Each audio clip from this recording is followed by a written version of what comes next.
eu queria... bom, antes, mais cedo ainda, de quando eu estava ouvindo o Fábio, eu abri os jornais, né, abri os portais, conferi um pouquinho antes de sair e trombei com uma reportagem do André Schauders, do jornal Estado de São Paulo.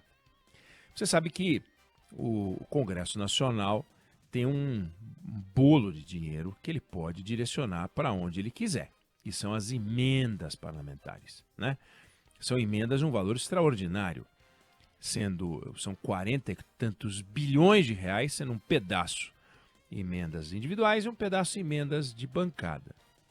Então, o jornalista André Schauders, ele se debruçou sobre as emendas de bancada. Qual é a lógica das emendas de bancada? São recursos para serem usados em projetos importantes, de grande valor, de grande significado social e tal. São 22 bilhões de reais. É um absurdo, a gente vai discutir esse absurdo aqui e tal, mas olha o que ele descobriu. Que a emenda de bancada, que deveria ser o seguinte, você junta um grupo de deputados, uma bancada, e diz, nós vamos investir em tal projeto. Pois os deputados, de maneira informal, absolutamente informal, porque você não consegue isso pela Lei de Acesso à Informação, o Estadão conseguiu isso por meio de comunicação com os ministérios. Então, o que estão fazendo os nobres deputados, ou alguns dos nobres deputados? Eles criaram uma rachadinha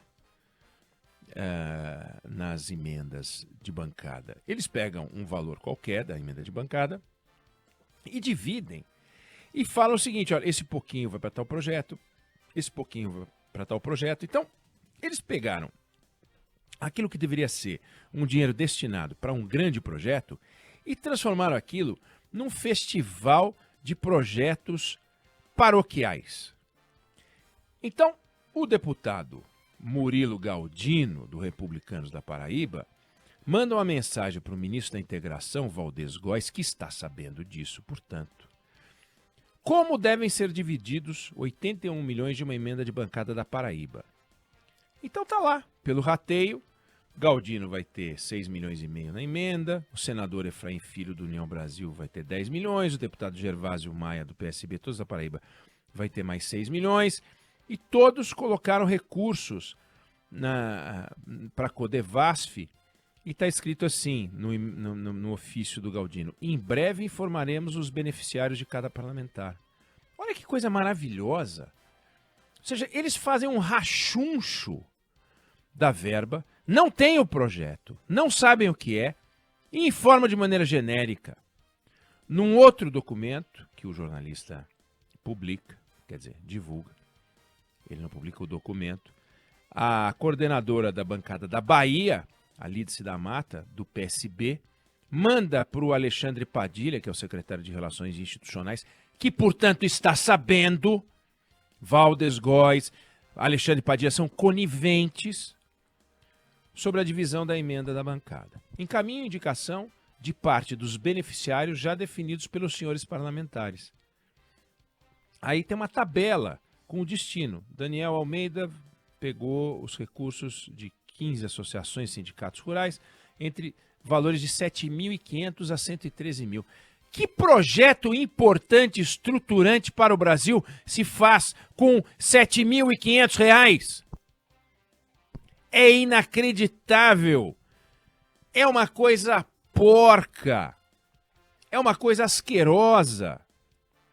44 bilhões de reais em emendas. Metade, quase metade do dinheiro de livre destinação do orçamento nas mãos dos deputados e senadores. Um pedaço emendas individuais, um pedaço emendas de bancada. Aí eles vão lá nas emendas de bancada e fatiam, fazem um rachuncho, uma rachadinha, põe 7 mil aqui, tem 50 mil, aí manda comprar pá, carregadeira. O que um trator tem a ver com emenda estruturante de projeto? É um absurdo. Isso daqui é um jogo, é que nem da dentadura, metade antes da eleição, metade depois da eleição. É uma estrepulia desses deputados. Aí você pega uma estrepulia no Congresso e aparece um deputado, aparece um senador para dizer que a casa é o coração da democracia. Mas se é o coração, para de agir como cloaca. Porque esse comportamento é de cloaca. Recentemente, saiu na imprensa os deputados que foram barrados tentando aprovar despesas no Congresso com estacionamento de helicóptero, com abastecimento de jatinho próprio e multa por atraso de pagamento de conta.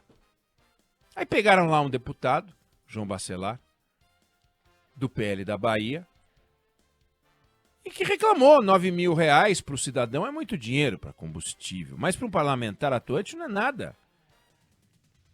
Ele estava falando de R$ 9.000 para combustível. Aí ele diz o seguinte, que ele gasta cerca de 50 mil para manter a aeronave dele, que segundo ele é usada em atividade parlamentar. O que eu tenho a ver com isso? O que o contribuinte da Bahia tem a ver com isso? O que o contribuinte do Rio de Janeiro tem a ver com isso? O que é isso? Como assim? Quem falou que eles têm direito? Então, de novo, estrepulia, safadeza. Lembro do deputado que trocou os dentes. Todos os dentes dele. Ainda bem que a boca dele só tem 32 dentes. Se tivesse 64, ia ser pior. Gastou quase R$ 200 mil para trocar os dentes. Aí você pega isso, aí você fala, não, veja bem, vamos deixar bem claro, a Câmara é o coração e a síntese da democracia. Aliás, foi tema de uma palestra do Arthur Lira. No Legislativo, os atos todos os dias são pela democracia, atos que produzem efeitos concretos e transformadores na vida do país e dos brasileiros. Que efeito transformador é esse? Ah, mas aprovamos a reforma da Previdência. Mas é evidente, tem que aprovar a reforma da Previdência, tem que aprovar a reforma administrativa. Pelo amor de Deus. Imagina, você critica o padeiro porque ele está fazendo uma coisa errada e fala, mas eu faço pães todos os dias. Mas é evidente, é pago para fazer pão. Você pega uma estrepulia do padeiro, ele reclama, mas toda hora sai o pão quente. É o que os deputados estão fazendo. Isso acontece também no Supremo. Você pega o Supremo fazendo estrepulia, ministro viajando com segurança para o exterior. Ministro que vai aparecer numa final de campeonato. Como é que pode um negócio desse? Vai na final do campeonato da Eurocopa, será que diabo lá que ele foi? Não, da Champions. Ele vai lá no camarote de um camarada que tem interesse no Supremo Tribunal Federal e ele vai. Ele vai. Aí você critica, aí você vê os Barroso da vida, né? As Carmen Lúcia. Ou porque a democracia, essa casa protege a democracia, defende a democracia, mas primeiro que não defende a democracia coisa nenhuma. Tem que defender a Constituição. E mesmo assim eles criam a Constituição deles lá. O que defende a democracia é a existência de um país que é um Estado democrático de direito e uma democracia e uma república constitucional. Seguimos as constituições aqui. A Constituição. Eu me refiro no tempo, mas a Constituição. Seguir a Constituição, guiar-se pela Constituição, defender a Constituição é a obrigação funcional dessa gente. Deputado, senador, ministro do Supremo, né? Ministro de Estado, presidente da República. Aí eles ficam batendo no bumbo, dizendo que eles fazem aquilo que são pagos para fazer. Só que eles fazem, além disso, lambança. E quando você aponta uma lambança, como essa, por exemplo, do combustível, do estacionamento do helicóptero, do não sei o quê, eles falam, mas isso é uma coisa pequena, vocês ficam olhando para o pequeno? Não. Vocês é que ficam fazendo lambança, até no pequeno. Porque esse das emendas é uma grande lambança. Eu não estou falando de crime. Eu não estou falando de corrupção. Eu estou falando de uso questionável, indevido, do dinheiro público. O Brasil precisa de um projeto. Até hoje não tem um projeto, esse governo. Esse governo simplesmente não apresentou projeto nenhum. Vai fazendo, vai tocando. Tudo bem, mas tem lá diretrizes do Ministério da Educação, diretrizes do Ministério da Saúde, diretrizes dos ministérios. Tem lá as diretrizes. Aí vem um deputado, vem um senador, entrega uma listinha para o ministro e o ministro tem que implementar as emendas do cara. Dá 10 mil aí porque você vai comprar um caminhão. Dá isso aqui porque ele vai reformar uma praça. Mas é para isso que serve esse dinheiro? Então vamos transferir logo esse dinheiro para os estados e para os municípios e tirar isso. Nenhum país do mundo não existe. Atenção, Arthur Lira. Atenção, Rodrigo Pacheco.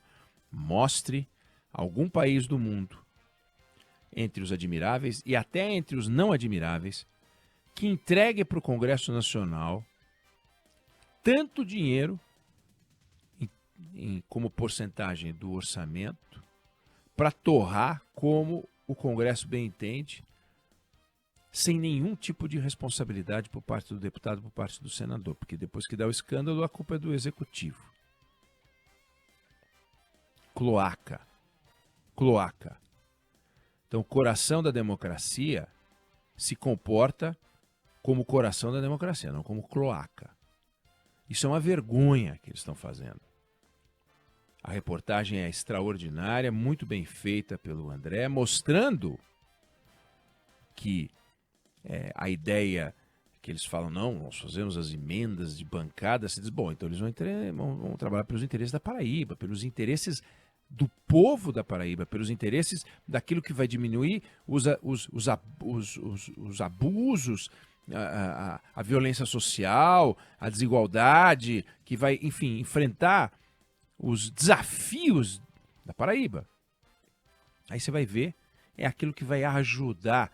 Eu quero se dar bem, vai me se ajudar na eleição. É um absurdo isso. Agora, quem tem que mudar? Eles. Só que para essa gente mudar, não vai mudar nunca, porque tá bom para o João Carlos Bacelar, tá bom para o Murilo Galdino. Agora é de se perguntar o seguinte: senhor ministro da Integração e do Desenvolvimento Regional, Valdez Góes. Senhor ministro, secretário das Relações Institucionais, Alexandre Padilha. O que os senhores acham disso? Porque aparentemente não ligam, né? Recebe uma listinha dessa, em vez de devolver, dizendo qual é o projeto de magnitude que a proposta da bancada do seu estado lastreia. Não tem. Não tem. Não tem, o cara deixa, olha, e eles escreveram, em breve informaremos os beneficiários. Manda isso pro ministro, o ministro não é trouxa, é conivente. Então, quando você vê que um ministro de Estado, que pertence a um governo, que tem em tese um projeto de país, mas não sabemos qual é, mas deve ter, projeto de país, faz qualquer negócio para agradar os deputados, nós estamos roubados. No caso, literalmente. Somos completamente roubados. Eu não sei se você concorda ou se você discorda, mas essa é a opinião que eu tenho sobre o assunto.